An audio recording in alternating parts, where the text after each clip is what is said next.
Hello and welcome to Sidebar, a law school podcast with your host Amrita. Today we're doing a general Q&A of some of the most commonly asked questions that I get about law school admission. I want to preface by saying that I'm not an admissions professional and I'm speaking as an applicant who went through this process myself and made it out on the other side. Okay, let's get started. Now this is like a super basic question, but one I get asked all the time is what are the major components of a law school application?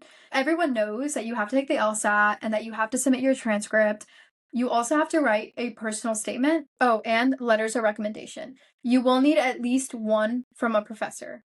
I think that it's good to get at least 2 or 3 from a professor. And if you have a person who can speak to your professional experience, like an externship supervisor or a manager at a job or someone who supervised your research, and that's great because they're like a professor and they're also your supervisor. I think getting one of those is great, but that will never substitute a letter of recommendation from a professor. Nearly all schools also ask for some sort of resume, and when you're actually filling out the application on LSAC, in addition to attaching a resume, you'll also be asked to list out every extracurricular or work experience or volunteer experience you have ever done. And so it's good to have something called an exhaustive resume. That's what I termed mine, where I just listed out literally everything I did. And for schools where they asked that question, I would be able to easily copy paste, even if my actual resume was like 1 or 2 pages. And on top of all of that, schools will also allow you to submit an optional diversity statement. I think nearly all schools do this. I think it may not no longer be called the diversity statement. It's repackaged into like something else. But that touches on if you have a unique part of your identity that you want to talk about and you want to talk about how it shaped your perspective or how you would contribute to the law school class. And then on top of that, a lot of schools have supplemental essays. And these supplemental essays will be on the LSAC form itself, so you will not be able to access them until the applications go live in the fall. And I think some schools that are notorious for having supplemental essays are Stanford, and they have some really creative prompts that are a lot of fun to write. On top of the supplemental essays, some schools might not ask for it, but they appreciate why X school essays. That's basically where you're describing why you are interested in that specific school. You want to touch on things like the location and the specific programs like clinics, pro bono, maybe the professors that school has, student orgs. And I definitely recommend submitting those YX school essays for schools that are like top on your list. I think there are a few schools who are like please don't bother sending us this, and I think those are like the topmost schools because everyone kind of wants to go there is the thinking. But other than that, if it's like your local state school and it's where you want to go, especially weirdly enough, if you have really high stats and like a great background, but you just want to go to your state school and you'd love to get some scholarship money out of it too, I would definitely recommend submitting a YX statement, whether or not they ask for it, so they know that you are their number one pick. Other than that, people are usually stressed about timeline, like how long will it take for me to prep all my application materials? And honestly, I don't think it's a bad idea for you to start working at that piecemeal when you realize you want to go to law school. And so one thing I did was have a notes app for my personal statement. So as I lived life in undergrad, even if I knew I wasn't going to apply, sophomore year me would put little things that I thought might make it into my personal statement. And maybe none of it made it on. I think some of it did make it on. But I think just thinking about things early, even before you start actually sitting down to put all the pieces together, is always a good idea. Realistically, though, I think that if you're doing admissions application stuff like full time and you're fast, you could definitely get everything done within a month. This is from Bardwaj. I'm an MD PhD student and I'm seriously considering this path. What would your advice be on the possibility of switching from STEM to law and withdrawing from the MD PhD to do this? What are the possibilities? I've done a lot of research into IP law and found this to be more interesting than what I'm on. So that's the first question. So making the switch from STEM to IP for me wasn't as big of a deal as it might be for you because I was not in an MD PhD program, although that sounds absolutely incredible and I'm sure you're extremely smart and hardworking. I had an undergrad in biochemistry and molecular biology, and I did spend nearly all 4 years working at a cancer research lab and developing my thesis, and I did that in lieu of all other sort of pre-law traditional activities. But I feel like that's still different from being committed to a whole other professional program. And so I think I can't speak on the part of you making the decision to drop your program. But I'm a big advocate in you live one life, you should do with it what you want. And an MD PhD program sounds like a very serious commitment.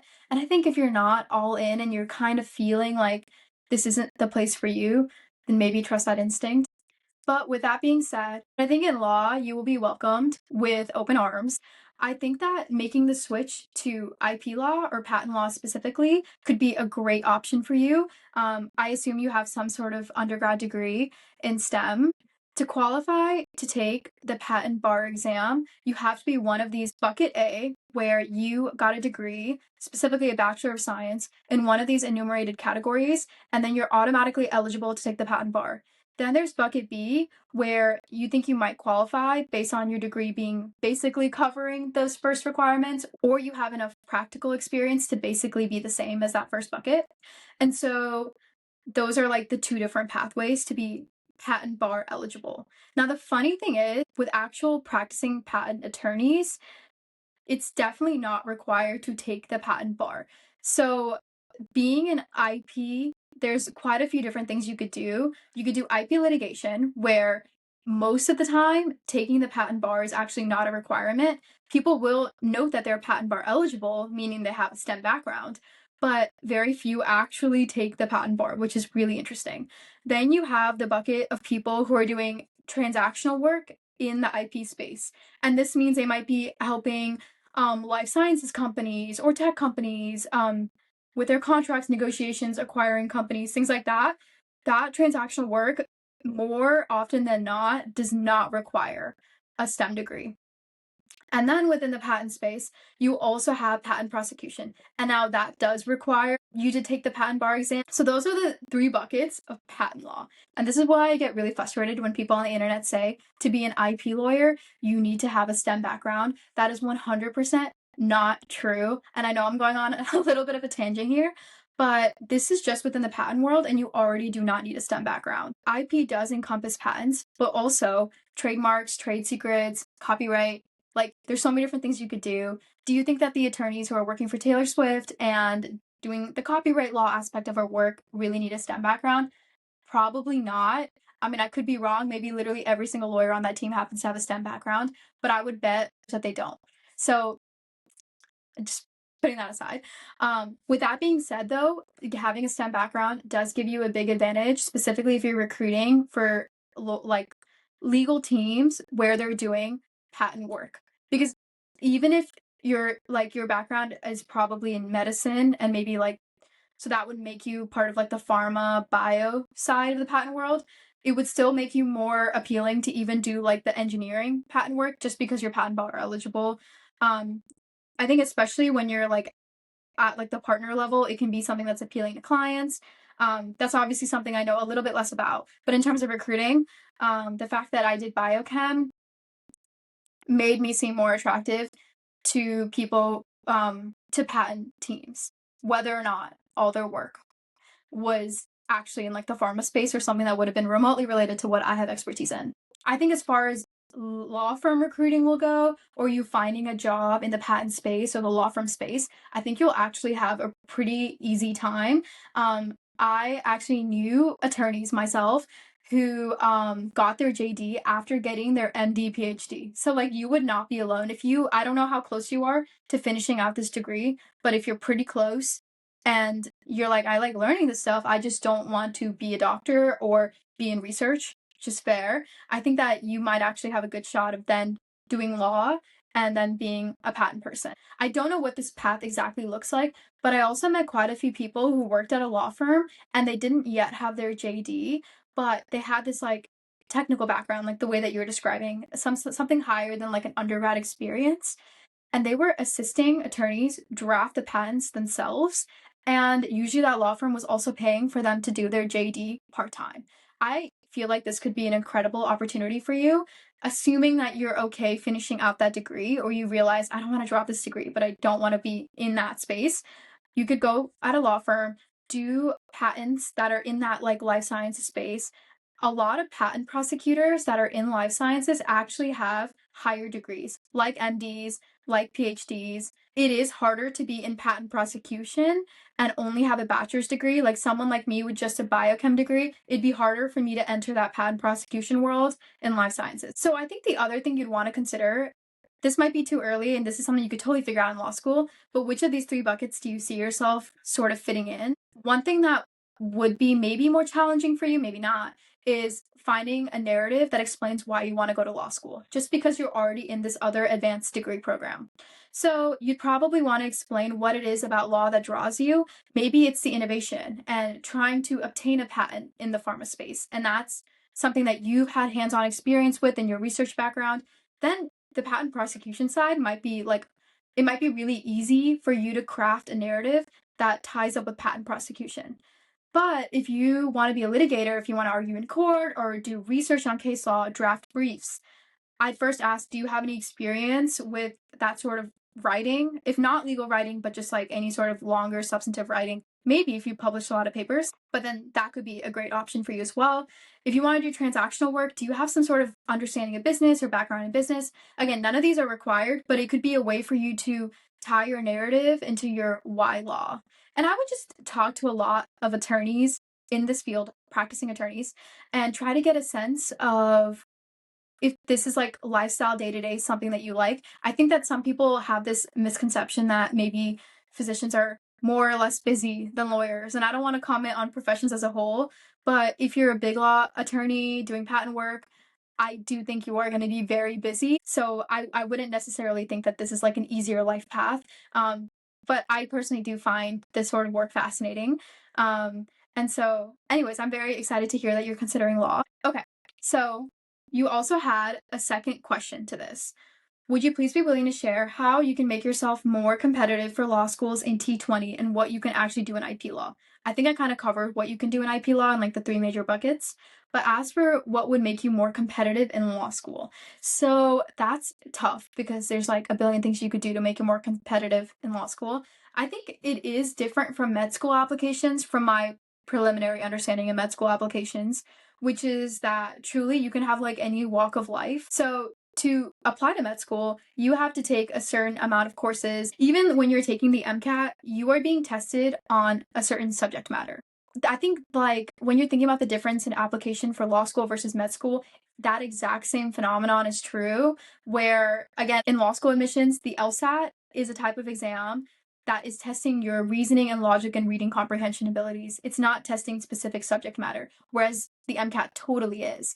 And so, and again, they're assessing other skills as well, but I just mean like you need to have some foundational understanding of certain subjects to sit for the MCAT. And so similarly, I think that the applications for med school is a little bit more trying to understand, have you done like the traditional doctor stuff? Have you shadowed X number of hours? Etc. Whereas in law, I always say this, I had like no real legal experience at all. Nothing that made it on my resume for sure. And I had a really good turnout when it came time to do admissions. And I think it's because I had this certain subject matter expertise and I had a clear way that that could apply the law. And so people always say this, but when you're going to law school, they don't want you to know too much about law school or to like have done all the things to make yourself like the best law school student ever, because law school is meant to teach you how to do that. You really just need to come in being a smart person with some interest, and you've shown your interest through the stuff that you've done, whether it's undergrad or beyond. So that's why I can't really tell you exactly what to do to make yourself competitive for T20. One easy thing that comes to mind, obviously, is do well on the LSAT. And then also, what was your GPA in undergrad? I, as a fellow STEM person who took Orgo, who took all the hard classes, I know that you might feel like your GPA is not that great because it's not a 4.0. But they will more often than not understand that in STEM degrees, not to say it's harder than non-STEM degrees, but that on average people tend to have worse GPAs just because our classes were curved. And so they're usually forgiving with that, not totally forgiving. And I think that a lot of people talked about like, oh, because your STEM GPA is this, that'll actually translate to this. I don't actually think like that's true, to be honest. I think they're more forgiving, but like you still kind of need to have a good GPA. And I could be wrong, but I don't think they take into account higher education GPAs, like they see your undergrad GPA as a standalone score. And you will submit your transcripts for these other programs as well. But ultimately, there's a lot of emphasis placed on this first number. So I would ask yourself, how important is it for you to go to a T20? Because if you already have a lot of technical background, and let's say you want to be a patent prosecutor, you will be making the same salary in all of these big law firms across the country. And maybe like you don't care about New York, big law, working in the space. Maybe you just want to be a patent prosecutor who, I don't know, lives on the West Coast. You're doing the exact same things, you're getting the exact same pay, and you can go to a lower ranked school and still achieve that. I think patent prosecutors, it's pretty like there's pretty good demand, especially at certain firms, especially at like IP boutique firms or things like that. And so, what I've heard and seen, there's definitely a demand for patent prosecutors, but also like patent in general, I would say, but especially if you're doing patent prosecution. There's just very few people out here with these technical degrees that are like terminal degrees. So maybe I would ask yourself, is your focus on getting into a T20, or is it getting into like the best job possible at the end of the tunnel? Because if it's the best job, I don't think you need to worry that much. I would actually focus on applying and maximizing scholarships. And there are quite a few scholarships that are sort of geared towards STEM students. Okay, next is a question from Hadija. How do I demonstrate my potential for academic success and my capacity to build community? What are your top brief strategic pointers for answering these two specific areas? Honestly, those sound like two different questions. Like potential for academic success sounds like one thing, and capacity to build community sounds like another. So I don't know if these are two different essays or if they're the same essay, but I'm going to sort of treat them like different questions. And then you might have to find a way to creatively merge these together, maybe by finding some overlapping story that hits both points. But the way that I would personally try to hit potential for academic success is not bragging about my grades or my awards or honors or any of that. I would probably talk about my academic curiosity. Now, this is a very me specific answer. So I'm not saying that this is the only way to do it. I'm saying this is one way to do it. I think the principle of show, don't tell is so important in law school admissions. And it's something I had to really learn and remind myself when I was going through the process. So, one way that you could implement show, don't tell, instead of, again, talking about your grades and all the other things, you could highlight a story of when you know you did something that was like kind of going above and beyond in the academic space, and talk about what mental process led you to do that. So, I think I had to answer an essay of similar sort of essay. So I kind of talked about how I was learning XYZ things in biochem, but then I was curious about how it actually came together and impacted people at the end of the day. So I started taking political science classes that were more geared towards like public health, public policy. And so that could be a way to show like, okay, you're confronted with questions in this one discipline. How do you just stop there, or do you kind of dig deeper and go to another discipline and learn from this discipline? And then how do you bring it all together? Another thing you could talk about is research. So when you were doing research on one specific project with your PI, did new questions arise? And then did you do like side projects from that? I think figuring out if there's a story where you went from doing one thing to another thing, I think that's one example for demonstrating your academic success. And if you can sort of sprinkle that narrative with accolades you received along the way. So, for example, I got so deep into political science, I actually ended up adding that as a degree. Or I dug so deep into my research, I ended up presenting my junior year and I won this award, or I got the summer research grant. Or I ended up getting a thesis, which led to a departmental honors, etc. So, like, sprinkling the accolades in as part of the narrative rather than responding with your accolades. Okay. As far as your capacity to build community, I actually received feedback when I was in the beginning of my law school admissions journey that I didn't emphasize and highlight enough the service I had done. And I had done service, but I think I labeled it even in my resume under this like leadership bucket when I realized, and I renamed it on my resume, by the way. I called it leadership and service because at the end of the day, I wasn't getting paid for it. It was like student org stuff that helped my community. And so it made me kind of reframe a lot of what I was doing, where anytime you're really being a leader, you are usually also doing service and you are also building your community. And if you're in the student org space, that's a really sweet thought. Like if you're an undergrad, my best answer to this would be talking about something you've done through a student org. where you've started a new club, you've hosted an event, or you just did something on campus to make other people's lives better in some way to help them learn. Maybe even like if it was a food event and you fed them, you brought people on campus together and they benefited because of it. That's a great like prompt to ask yourself if you're an undergrad student. If you're not an undergrad student and it's been a while since you've like really interacted with people in that way, I would think to yourself, do you do any social service work? Do you volunteer locally? If you are religious and you go to a religious institution every single Sunday and you, I don't know, like help out with Sunday school or you donate food. Those are the sort of things I would think about. I would think about ways you've served your community. There was also one last question attached to this. What differentiates a personal statement from a diversity statement? So, okay, I actually feel like there's no one way to write a personal statement. I have like not a formula, but like a general kind of recommendation for how I would go about doing it that is safe and will kind of work for you to apply to all schools. But I remember admission session, one of the admissions representatives talked about how one of the best personal statements they read was about this person learning how to ride a bike. And I'm sure it was like a beautifully written essay, but I also do feel like their resume probably highlighted all their many accomplishments and the other pieces of their application highlighted their achievements so that they didn't have to themselves in their personal statement.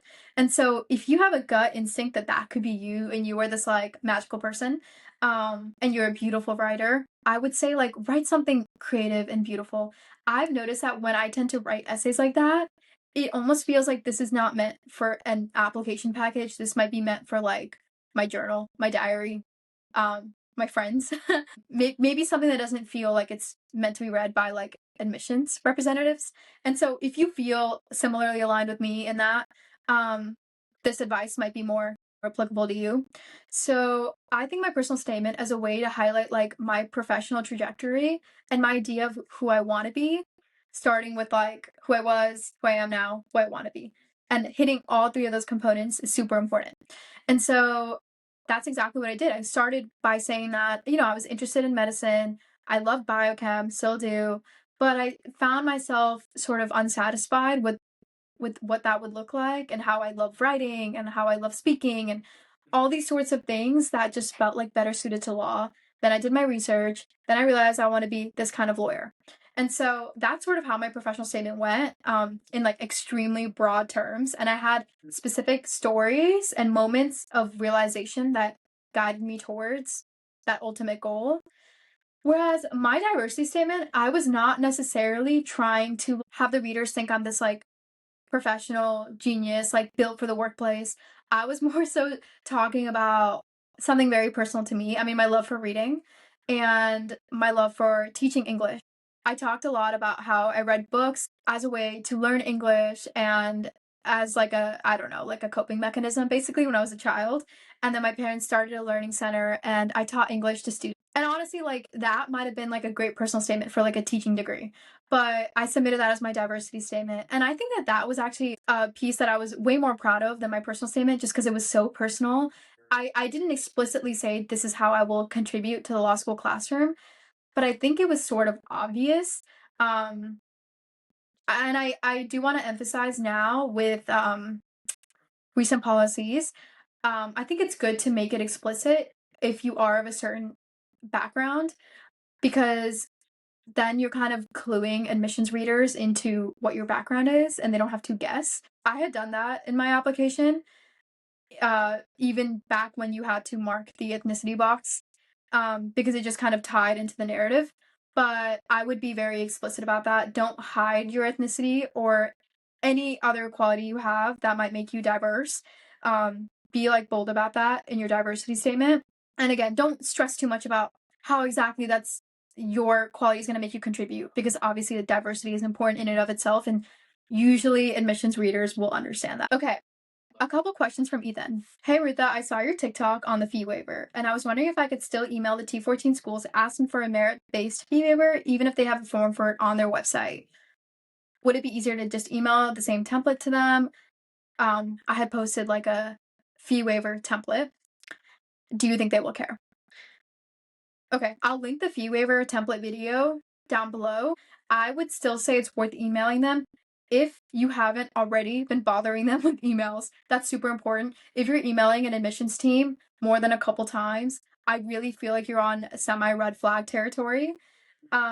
You must be very polite doing so. It shouldn't be like, I want this. It should be like, hey, just checking, is it possible for me to get this? If their website said this is for need aid, you could then in your email ask for merit aid. So it looks like you're checking their website. And then you could be explicit in the email asking for merit aid options. You could mention that you saw the website.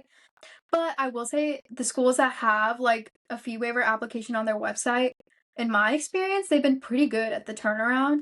For the schools that like genuinely have no option to submit a fee waiver, if you email them and you say you're really excited and you're earlier in the application cycle, I think you have a pretty good shot of getting the fee waiver. And like I was pretty broke when I was going through the law school admissions process. And so like these amounts actually go so far. I don't even know what the fees are to apply anymore, but I remember that they were like pretty expensive for some schools. I think that they're like in the hundreds. And so that easily adds up. Okay. The next question, how did you get better at reading comprehension?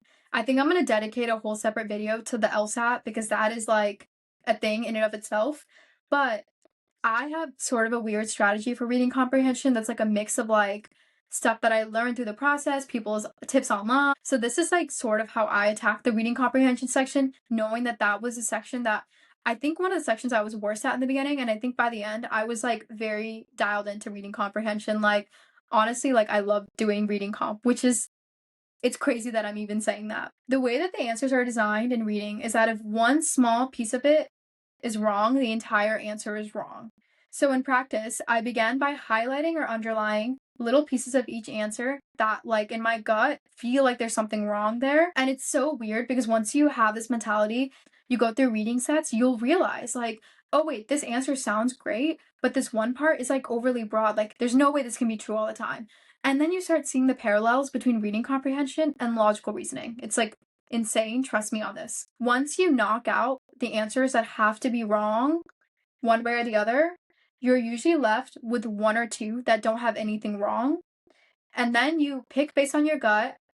If you had to go through these motions and the answer wasn't immediately obvious to you, I would say just flag the question and then you need to move on. The worst thing you can do is run out of time for reading comprehension. That was like always my problem. Do not let yourself get to that spot.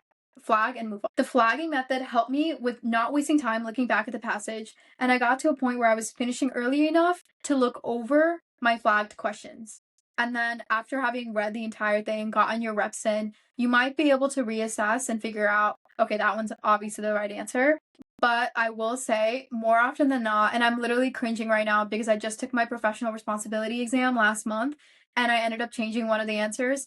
And I don't know, I don't know why I did it. I was just staring at it a long time and I was like, you know what? I was wrong. I changed it. And when I came out of the exam, I realized that the first answer I had was right.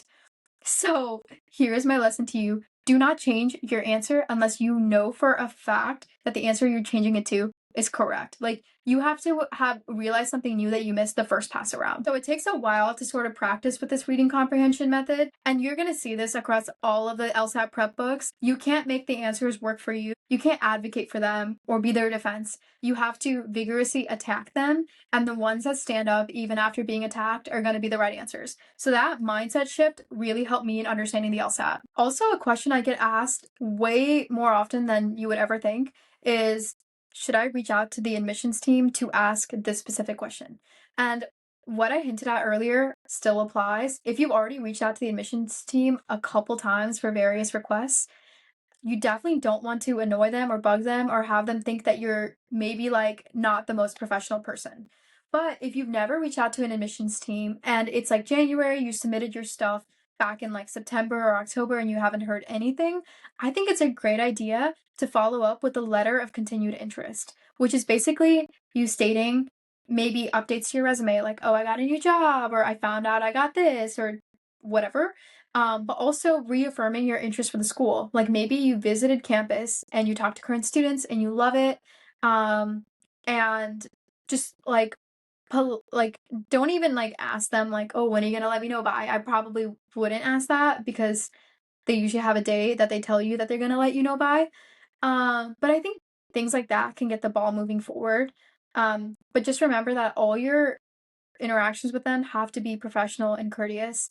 They are still evaluating you until they give you the A. And even then, they're like low key still evaluating you. Okay, that's all for this episode. See you next time. Bye.